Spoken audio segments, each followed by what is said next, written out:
sobre trabalho escravo. Eu queria ouvir de você essa definição, para a gente já ir discutindo as ideias a partir dessa definição.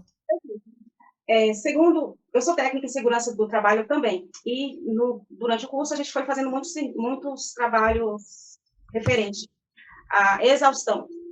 E na minha época de curso, a gente estudou muito sobre os canaviais. E na minha época também descobriram também muitos trabalhadores da cana-de-açúcar que eles estavam morrendo sem as pessoas entenderem o motivo. E depois de muito tempo de pesquisa, descobriu que essas pessoas estavam sendo escravizadas. Tem a diferença entre análogo e a escravidão. Análogo, a escravidão tradicional, as pessoas eram como se fossem objetos, vamos dizer assim,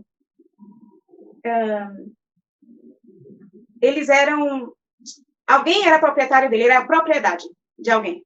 E com isso também poderia gerar valor. E análogo à escravidão é uma coisa parecida. A diferença é que essa pessoa ela não é ninguém é proprietário dele. Mas e também não tem correntes. A diferença, no meu entender, é mais o poder psicológico, sabe? Eu acho que as pessoas fazem trabalho, o gato, vamos dizer, o dono da fazenda, quando o cara chega lá e vê que ele entrou em uma furada, vamos dizer assim, aí eu acho que tem um trabalho psicológico, um terror psicológico. E aí, a partir desse momento, começa, o gato vai, o aliciador vai, faz a cabeça dele, ele está ali com a vulnerabilidade social, que é o que faz muitos entrarem nessa vida é a vulnerabilidade social, a falta de estudo, a falta de clareza de pensamento e a vontade de melhorar a família, né? Quem hoje em dia não quer que a sua família tenha um recurso maior. E aí ele entra, e quando ele chega lá, ele já entra devendo passagem, já entra devendo até a ferramenta que ele precisa trabalhar. E trabalha 16, 17, às vezes 20 horas dia, com aquelas ferramentas, no sol, comendo muito mal, e às vezes às vezes não, chega a ponto de perder a dignidade, isso quando não perde a própria vida.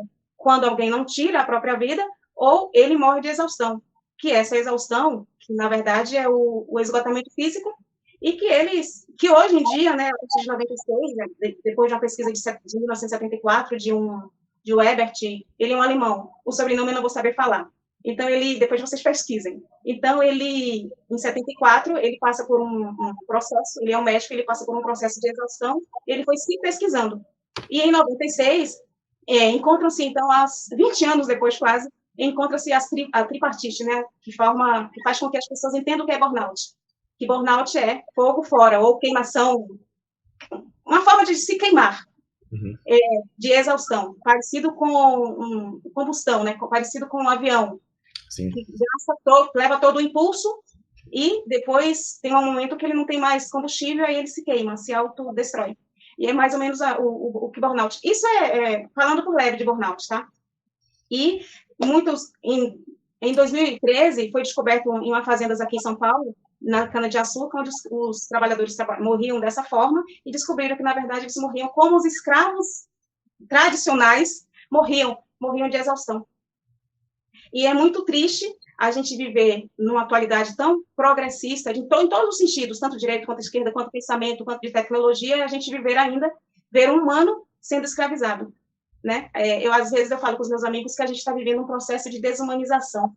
E é muito... Não é que a gente tem que olhar isso com normalidade, mas acaba sendo tão normal você ver um ser humano sendo subjugado. Às vezes é subjugado pela pele, às vezes não necessariamente. Às vezes é subjugado porque não sabe ler, por exemplo, né? E nesses últimos 4 anos, o trabalho escravo triplicou, né, segundo as estatísticas e segundo as reportagens que a gente vê depois que esses casos das vinhas vieram à tona, muitas pesquisas e reportagens vieram e aumentou o triplo. Pois de 2019 estava diminuindo a cada ano, de 2018 estava diminuindo a cada ano, e de 2019 ele eleva quase que 2007, ele eleva o triplo em 4 anos. Né? Em 2022, foram 2.575 pessoas que foram libertas. Esse ano, de janeiro a agora, foram 523. E 80% eram negros e 58% nordestinos.